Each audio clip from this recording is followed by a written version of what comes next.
அக்கா இங்கே பாரு கேரட், இதை வச்சு ஏதாச்சும் செஞ்சு தரியா? செஞ்சு தரேன். நம்ம இன்னைக்கு கேரட் மில்க் ஷேக் செய்ய போகிறோம்.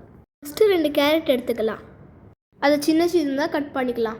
அப்புறம் ஒரு பவுலில் போட்டு வேக வச்சுக்கலாம். கேரட் வெந்துருச்சான்னு சொல்லிட்டு எடுத்து பார்த்துக்கலாம். கேரட் நல்லா வெந்துருச்சு. அது ஒரு ஜாரில் போட்டுக்கலாம். பால் காய்ச்சி ஆற வச்சாச்சு. ஜாரில் போட்ட கேரட் கூட பாதாம், முந்திரி, திராட்சை எல்லாம் போட்டுக்கலாம். பாதாம் உரிக்கும் போது அக்கா நானும் ஹெல்ப் பண்ணுறேன்னு சொல்லிட்டு அவ்வளோ உரிச்சா. உரிச்ச பாதாம் உள்ளே போட்டதுக்கப்புறம் கூட டேட்ஸ் போட்டுக்கலாம். கூட நாட்டு சர்க்கரையும் போட்டுக்கலாம். ஜாரை க்ளோஸ் பண்ணி நல்லா அரைச்சிக்கலாம். தியாகு மில்க் ஷேக் தான் ரொம்ப பிடிக்கும். மாங்காய் பஜ்ஜி கேட்டால் அது நாளைக்கு செஞ்சு தரேன்னு சொல்லிட்டேன்.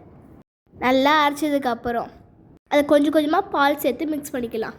மிக்ஸ் பண்ணியாச்சு. Carrot milkshake ready. இப்போ ஒரு கிளாஸில் ஊற்றிக்கலாம். ஆல்ரெடி சப்ஜா விதையும் பாதாம் கிஸ்மும் ஊற வச்சுருக்கோம்.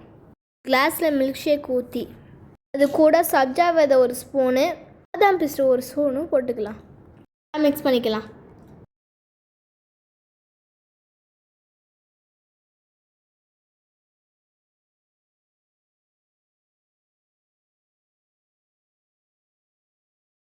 நான் எனக்கு தியாக்காக செஞ்ச மில்க் ஷேக் ரெடி.